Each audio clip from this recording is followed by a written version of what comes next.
What's up, guys? So,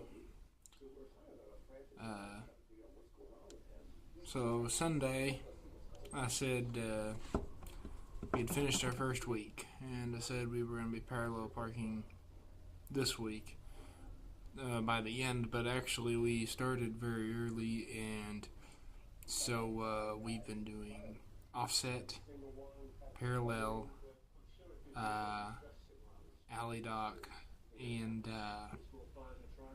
both sides parallel parking.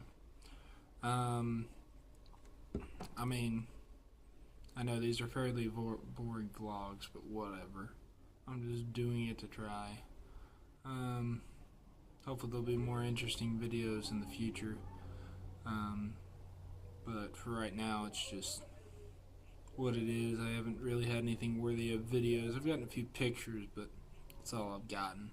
Pictures of me successfully parking both ways in the parallel. But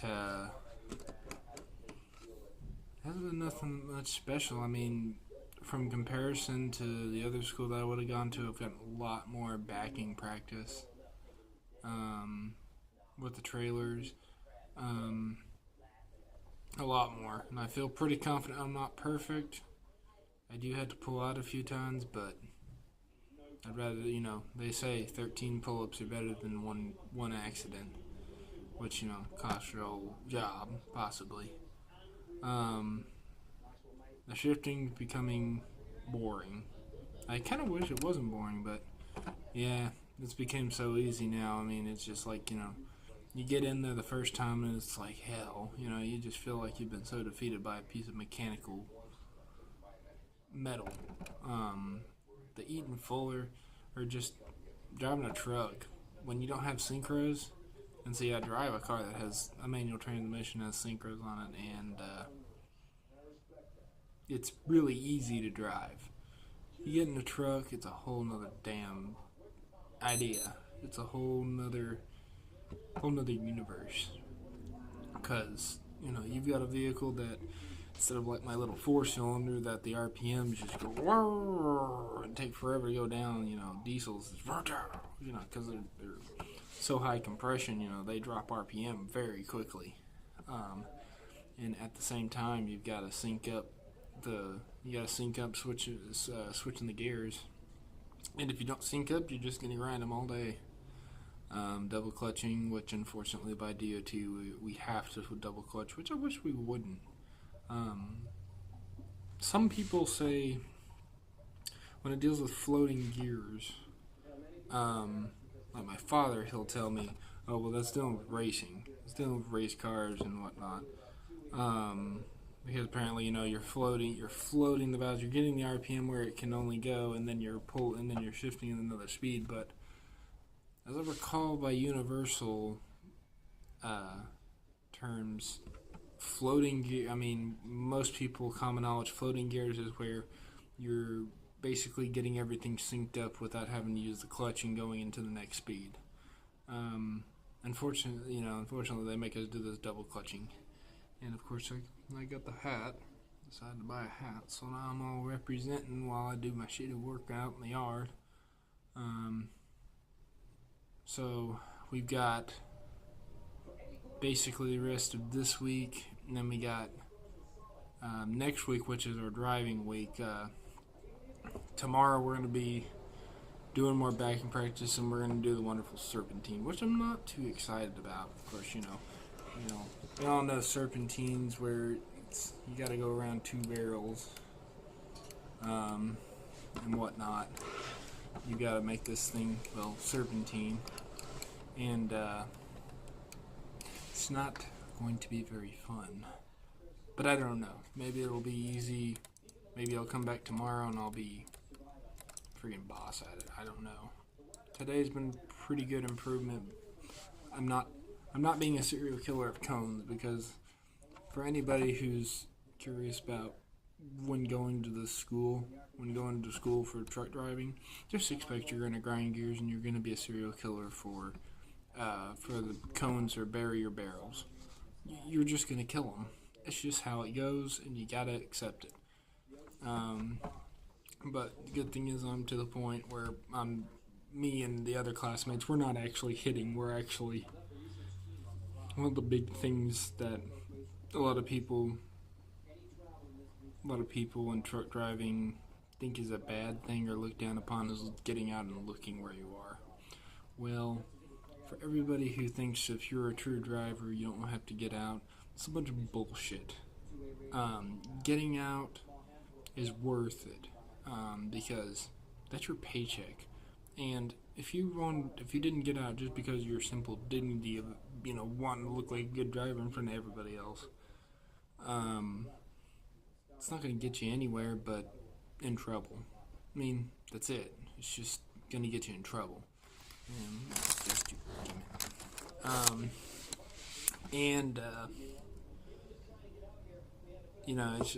get out and look, because there's so many things that I've actually corrected by just getting out and looking, and if I didn't, I probably got myself into more of a bind than I was. Such as the offset backing. There was just a certain point where I had to get out. I started doing my first movements to get the truck in direction. You turn the wheels slightly. Let's say we're going from one dock to the right of your truck, sitting in the driver's seat. Well, you got to start to the left, half a turn. Some schools teach this differently, but this is what we're being taught: is to go a half turn like a parallel park to the left, so it brings that trailer over. I'll do it right here. So it brings that trailer over. Well, for some reason I wasn't getting the angle that I was needing. Wasn't getting the angle I was needing, so I just got out and looked, and I was like, okay, well, obviously I didn't have the distance. To compensate, or I was just going to end up like, this crap. And then I'd have to recover from that, and then I'm just going to have to pull up again and do the same bullshit again. So when I was back, but I didn't quite have the right angle into the dock, I just had to pull up a little bit, recorrect myself, and come over, and then straighten up, and then go to the back, and there you go, lugs, sweet. Which for some reason is backwards right here, but I don't know why it's backwards. So I guess this thing does mirror. I don't know why. But as I said, get out and look. Don't listen to other truck drivers. Just get out and look. I haven't even done my first load in my life before, but I mean, just from understanding the business, don't matter what people think. As long as you get the load there safe and you don't get in wrecks, and you get it there in a timely fashion as you can.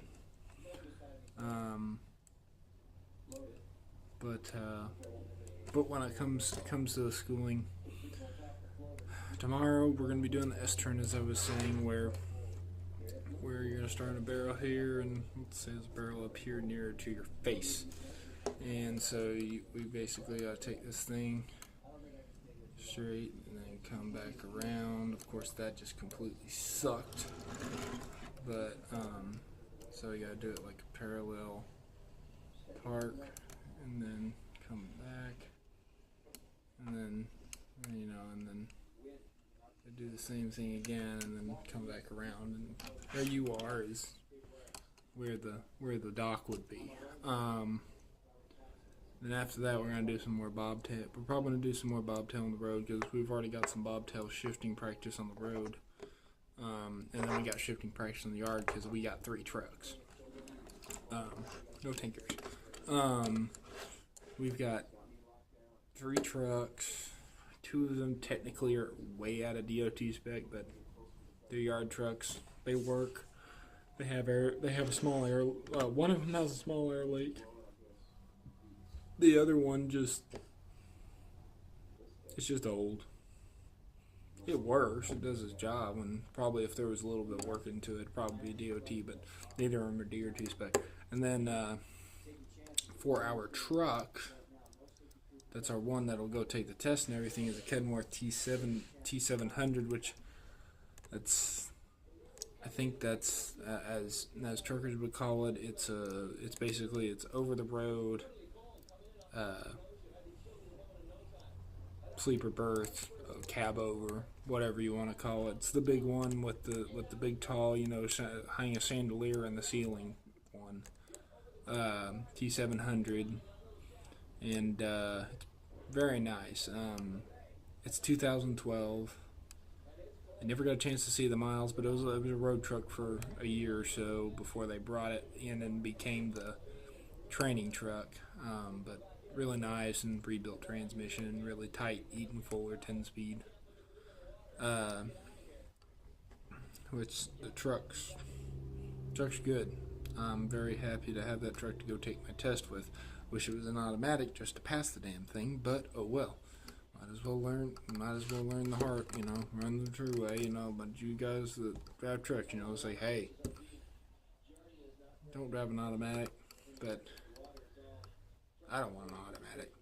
I enjoy manual transmissions personally. I very much enjoy them. Just more control over the vehicle and feels like you're contributing to the work instead of just, I'm hitting the gas, I guess. Plus, I've had my experiences with automatic transmissions. Automatic transmissions aren't bad, but I have to say they have their wear tendencies unlike a manual transmission. Manual transmissions have their breakdowns, but you don't see a high percentage of those. But the automatics, right now they're getting pretty close to really perfecting them, and you can put tons of miles on them. But there's clutches. Now, of course, with the true automatics, the Volvo iShift, I know that one is that one. Let's see if I can move this differently, because I think that's why. Tape.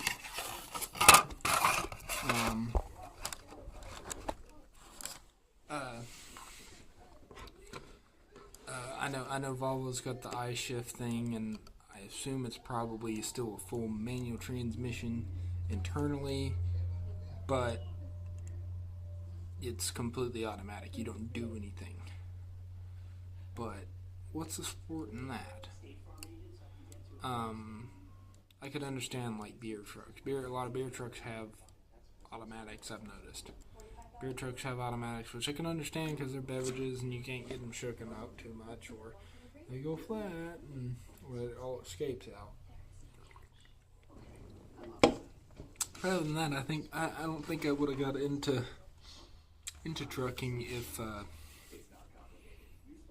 there wasn't a manual transmission. I don't think I would have gotten to trucking for that challenge, because for me, I love driving, and when driving, I love the challenge of driving. What I've been learning with driving one of these big giant guys is that it's actually really fun, and you're going super slow, but it is fun after you get past the whole part about, with a load you're doing about 80,000 pounds, and you've got to keep that on the road and not to run over anybody or kill anybody.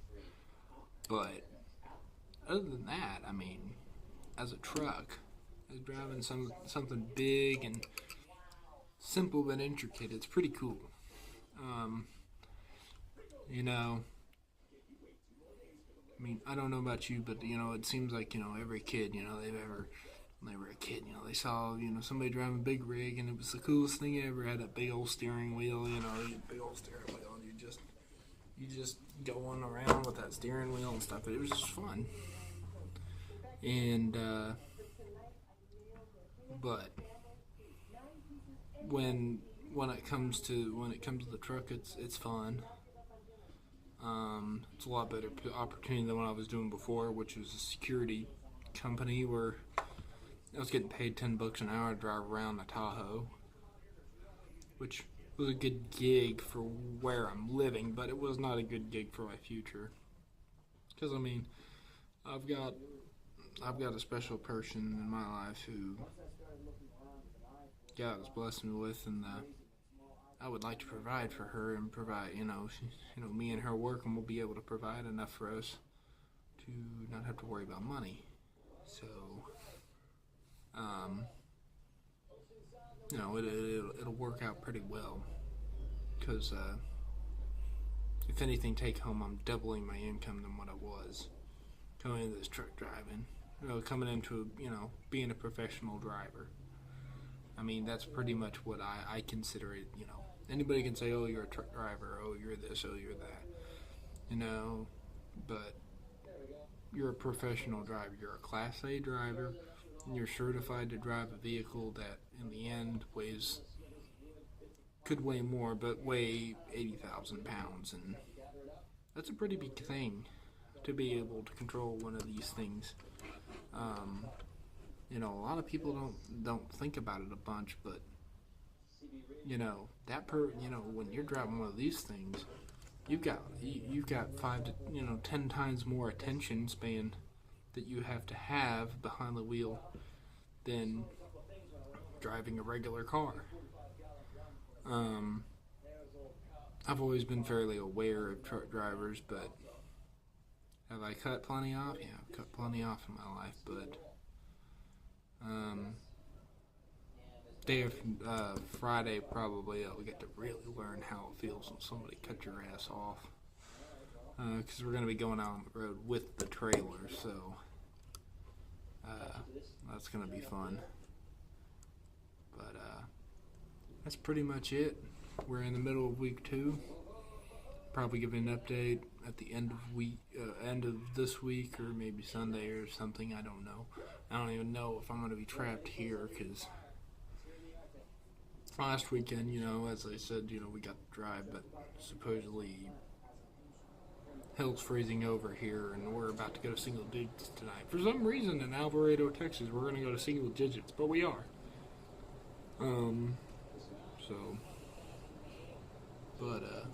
That's pretty much it, guys. You all take care.